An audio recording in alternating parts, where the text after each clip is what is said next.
کائنات نے شاہ فرمایا یا ایتھا النفس المطمئنہ، اے نفس مطمئنہ ارجعی الی ربک، اپنے رب کی طرف لوٹ کر آ جا، راضیۃً مرضیہ، راضی راضی ہو کے آ جا، فادخلی فی عبادی، میرے بندوں کے اندر شامل ہو جا، وادخلی جنتی، اور میری جنتوں میں داخل ہو جا۔ حضرت ذی وقار اللہ تبارک و تعالیٰ نے انسان کو اشرف المخلوقات بنایا، اور پھر چند انسان ایسے ہیں جن کے اوپر خالق کائنات نے اپنا انعام فرمایا اور انہیں ایمان کی دولت سے نوازا، بالخصوص آپ سرکار کی امت میں پیدا فرمایا۔ حضرت ذی وقار آپ سرکار نے شاہ فرمایا، جب کوئی بھی بچہ کسی بھی گھر میں پیدا ہوتا ہے تو یولد علی فطرت الاسلام، وہ اسلام کے طریقہ کار پر پیدا ہوتا ہے۔ فَأَبَوَاهُ يُحَوِّدَانُهُ أَوْ يُنَصِّرَانُهُ أَوْ يُمَجِّسَانُهُ، اس کے والدین چاہے اس کو یہودی بنا دیں، چاہے اس کو عیسائی بنا دیں، یا اس کو مجوسی بنا دیں، فطرت اسلام پر ہر بچہ پیدا ہوتا ہے، خواہ وہ کافر کے گھر میں پیدا ہو، خواہ وہ مومن کے گھر میں پیدا ہو۔ تو جیسا رہن سہن، جیسا طریقہ کار گھر والوں کا ہوگا، والدین کا ہوگا، وہی طریقہ کار، وہی عادات، وہی عقائد، وہی دین بچہ بڑے ہو کے اپنا لے گا۔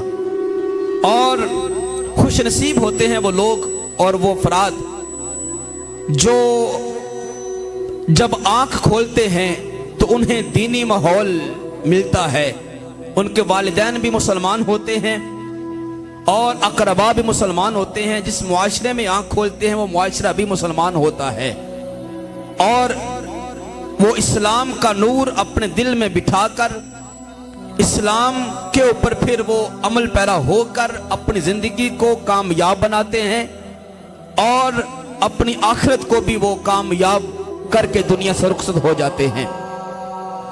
حضرت ذی وقار کچھ افراد وہ بھی ہیں جو بدقسمتی سے یا تو کسی غیر مسلم کے گھر میں پیدا ہو جاتے ہیں کہ والدین یحوِّدانُهُ او یُنَصِّرَانُهُ او یُمَجِّسَانُهُ، کہ اس کو یا تو مجوسی بنا دیں گے، یا یہودی بنا دیں گے، یا نصرانی بنا دیں گے۔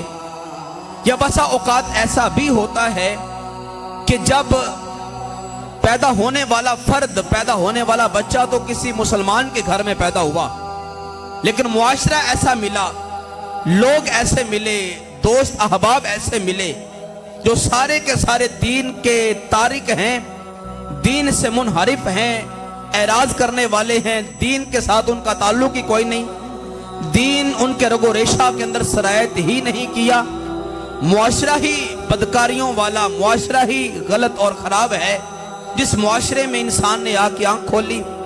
الغرض جو اس قسم کے لوگ ہیں، ان کے والے سے آپ سرکار نے شاہ فرمایا کہ جب کوئی بھی شخص بڑا ہوتا ہے اور اس کی زندگی جوانی کی طرف جب قدم رکھتی ہے اور وہ گناہ کرتا ہے تو اس کے دل کے اوپر ایک سیاہ رنگ کا نقطہ فرشتے لگا دیتے ہیں۔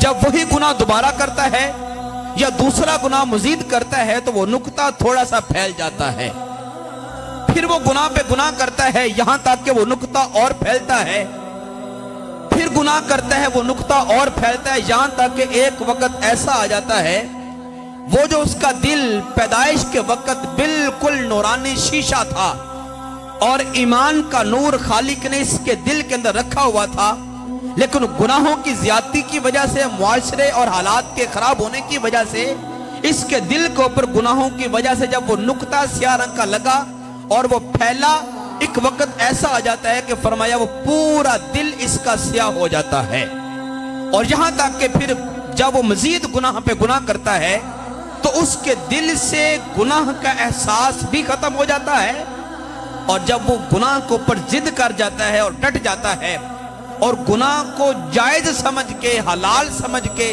کرنا شروع کر دیتا ہے تو پھر خالق کائنات کی ذات خاتم اللہ علی قلوبہم ایسے دلوں کو پھر مہر لگا دیتی ہے. پھر یہ دل کبھی بھی ہدایت کی طرف نہ راغب ہوتے ہیں نہ اللہ پاک ان کو ہدایت کا نور عطا فرماتا ہے. ایسے قسم کے لوگ جن کے دل سیاہ ہیں اور جن کے دل گناہوں کے اندر لت پت ہیں، ایسا دل کہہ لیں یا ایسا نفس کہہ لیں یا ایسا باطن کہہ لیں، اس قسم کے افراد کو شریعت کی اصطلاح میں جس طرح 12ویں پارے کے اندر خالق کائنات نے ارشاد فرمایا وَمَا أُبَرِّئُ نَفْسِي، میرا نفس مجھے ابھارتا ہے. تو گناہ کی طرف پھر انسان کا دل اکساتا ہے، اس کو نفس اس کا ابھارتا ہے، اس کے اندر کا جو ایک انسان ہے، اس کے اندر کی جو میں ہے، پھر وہ گناہ کی طرف اس کو ابھارتی ہے. ایسے شخص کو شریعت کے اندر فاسق بھی کہا جاتا ہے، نافرمان بھی کہا جاتا ہے. اور یہ شخص جب گناہوں کے اندر مزید ترقی کرتا ہے تو ایک وقت ایسا آ جاتا ہے اس کی زندگی کے اندر، یا تو پھر یہ منافقت کے درجے میں چلا جاتا ہے یا پھر کفر کے درجے میں چلا جاتا ہے، جبکہ گناہ کو وہ حلال سمجھ کے کرنا شروع کر دے.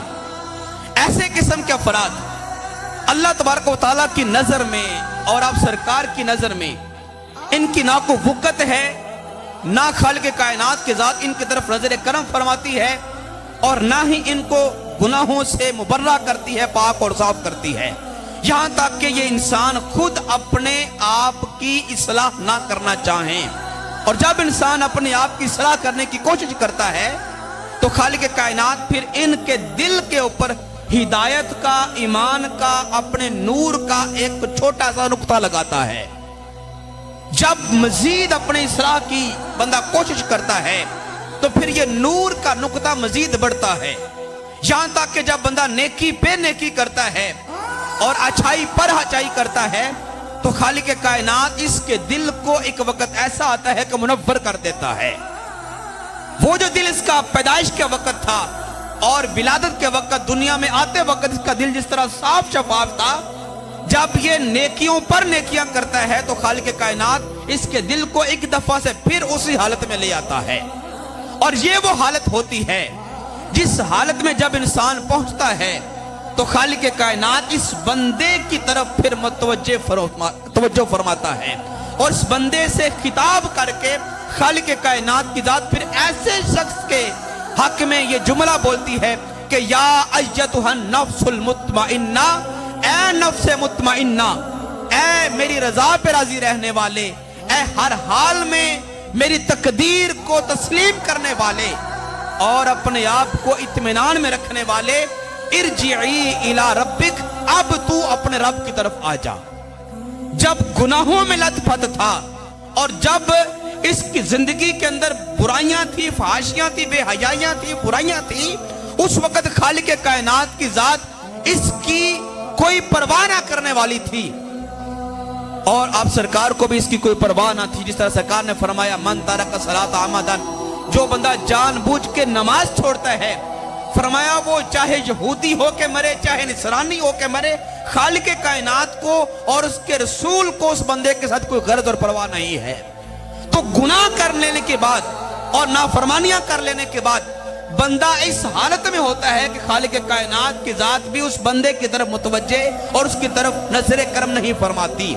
اور جب بندہ گناہوں سے اپنے آپ کو موڑ کے نیکی کے راستے کی طرف لے کے جاتا ہے اور اس کے دل میں جب ایمان کا نور پیدا ہوتا ہے تو پھر خالق کائنات کی ذات اس بندے کی طرف بڑھنا شروع ہو جاتی ہے اپنی شایان شان.